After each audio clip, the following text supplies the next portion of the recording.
how I derma-roll for maximum hair growth.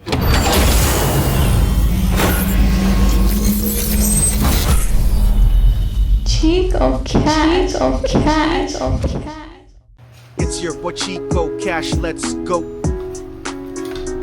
What's up, everybody? It's your boy Chico Cash, back at it again. This is my 14th month update. But anyways, I don't know, I got these bumps on my face. I don't know where they came from, but I'm trying to get rid of them, so you guys don't watch that right now. This is a micro needling derma roller that I got from Amazon. So I'm gonna open this bad boy up. I paid $20 to $30 on Amazon for this derma roller. So it comes in this box. Just take it out of the box. This is the box that I have for it. Hopefully you guys can see it. So this is derma roller. As you guys know, it's best to derma roll when your hair is already washed. So you guys make sure you wash your hair and shampoo it, make sure it's clean. I'm gonna show you guys exactly what I do and how I derma roll. Derma rolling can be beneficial for hair growth.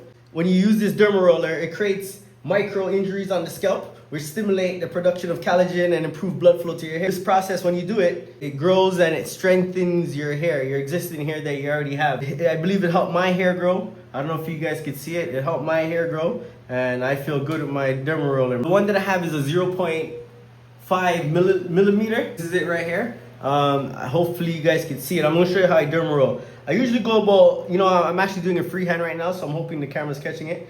I just usually have a couple strokes in the front of my hairline, making little micro tears in your hair, which is obviously gonna, help your hair grow. It makes those little tears and gives it some air to make those little tiny hairs grow back, man. But like I said, it helps it out. As you guys see, it's been working for me. This is exactly how I derma roll. I just only go over the transplanted area. Maybe I should be going over my whole scalp, but usually I just go over the transplanted area. I don't go too hard and I don't go too light either, but I do press a little bit. Usually I do it in the mirror so I can see exactly where I'm catching, but for you guys right now, I'm just gonna try to freehand it. Hopefully you guys can see it.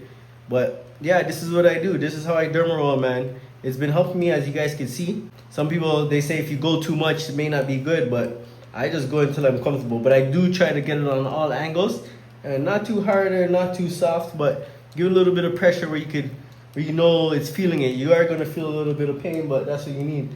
But like I said, look in the mirror. You guys have to look at the spots that you guys know what's lacking. So like for sure, I know this is the part that's lacking for me over here and at the front.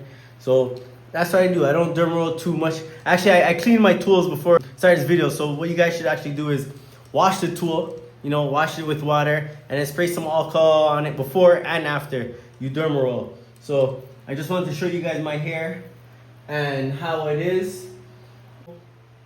I came a long way with my hairline. Usually I don't have my hair this high. I was thinking about cutting it. You guys let me know if I should cut it or not. And by the way, I just came out of the shower, so if you guys could see that my hair is a little bit wet, it's because I came out of the shower. After I shower, I'll wash it with shampoo, conditioner, and then derma roll right after. This is how my hair is looking. I hope all my videos are helping you guys. If you guys have any questions or concerns, please let me know. I appreciate everyone that's been following me and everything. And I just want you guys to know at home, it's not your hair that makes you the man that you are, man. It's your confidence. It's your confidence, okay? It's your boy Chico Cash, let's go.